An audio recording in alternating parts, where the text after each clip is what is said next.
Assalamualaikum warahmatullahi wabarakatuh. Perkenalkan, nama saya Siti Halifah dari kelas MBS 5C.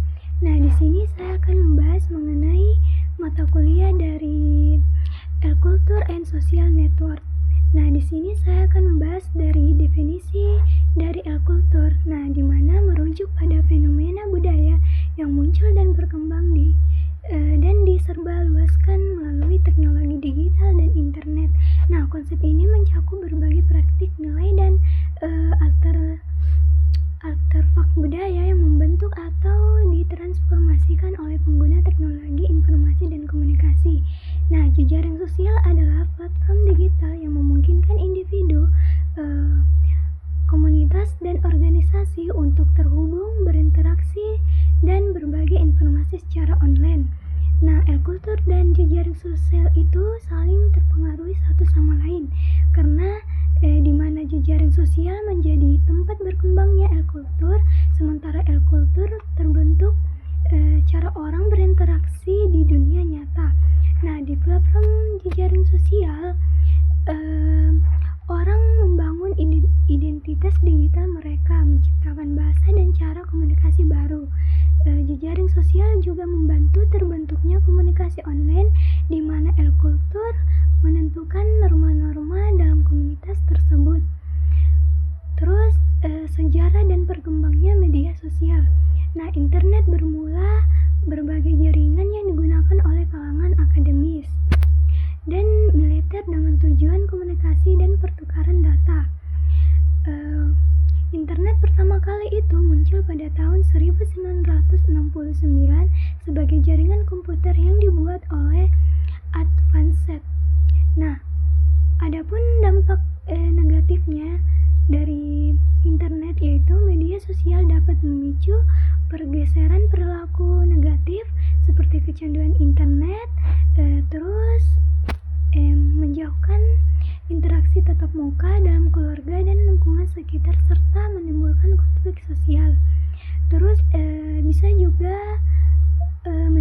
menimbulkan tantangan terkait privasi dan keamanan data pribadi. Banyak kasus penyalahgunaan informasi pribadi yang tersebar di media sosial yang bisa merugikan individu.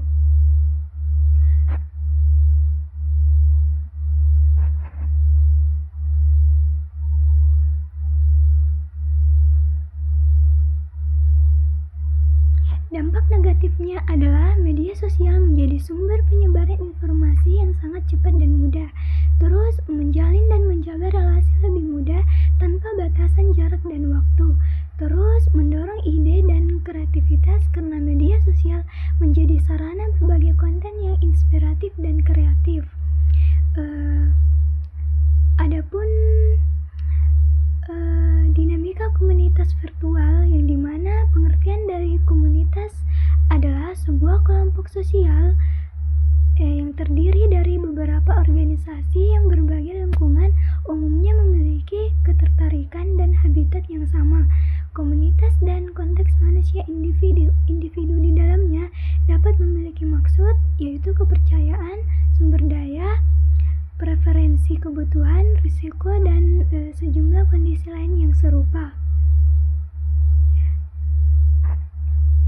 Nah, komunitas ini terbagi menjadi dua, yaitu ada komunitas daring dan komunitas luring, yang dimana komunitas daring itu dikenal sebagai komunitas internet atau komunitas web, adalah sebuah komunitas di mana anggotanya berinteraksi satu sama lain melalui internet secara daring. Anggota komunitas daring biasanya memiliki minat atau tujuan yang sama dan berkomunikasi serta berkolaborasi melalui media sosial sebelum forum media sosial seperti forum atau media sosial, aplikasi pesan, atau platform online lainnya. Nah, sedangkan komunikasi luring itu adalah komunitas yang berinteraksi dan beraktivitas secara langsung atau tatap muka dalam ruang fisik yang sama tanpa menggunakan jaringan internet atau media elektronik sebagai perantara utama. Nah, selanjutnya yaitu perkembangan teknologi digital mengubah cara berbelanja di Indonesia dengan lebih banyak orang berbelanja online dan menggunakan dompet digital. Meskipun memberi kemudahan, ada tantangan seperti belanja kelebihan dan risiko data pribadi. Media sosial dan influencer mempengaruhi tren berbelanja, menggunakan konsumen lebih aktif, mencari informasi dan mengikuti gaya hidup baru. Ekonomi kreator yang didorong oleh influencer juga menggantikan iklan tradisional dan membentuk pola konsumsi yang lebih praktis dan cepat. Misalnya contohnya Raffi Ahmad. Nah, misalnya Raffi seringkali mempromosikan produk-produk seperti Get atau pakaian atau bahkan produk kecantikan. Terus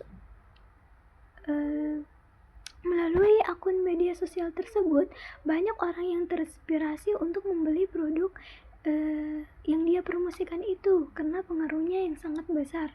Nah, bagaimana pembeli bisa membeli produk tersebut? Bisa diikuti dengan mengikuti link atau dari link yang diberikan Raffi seperti link YouTube atau Instagram dan juga TikTok, itu bisa langsung membeli produk tersebut atau melalui marketplace yang dia rekomendasikan. Nah, pembeli itu merasa lebih percaya diri karena mereka mengikuti rekomendasi figur publik yang terkenal. Terus materi selanjutnya ada etika dan regulasi media sosial. Nah, media sosial membawa banyak manfaat tetapi juga tantangan besar, terutama dalam etika komunikasi dan keamanan. Nah, etika komunikasi penting untuk menjaga interaksi yang sehat dan menghargai hak orang lain, sementara regulasi hukum seperti undang-undang tentang penyebaran hoaks dan ujaran kebencian membantu melindungi masyarakat dari penyalahgunaan informasi. Nah, literasi digital juga diperlukan agar masyarakat bisa dengan kritis dan memahami pentingnya keamanan siber. Dengan menggabungkan etika regulasi, literasi digital, dan keamanan siber, kita bisa menciptakan ruang media sosial yang aman, sehat, dan mendukung perkembangan masyarakat di era digital.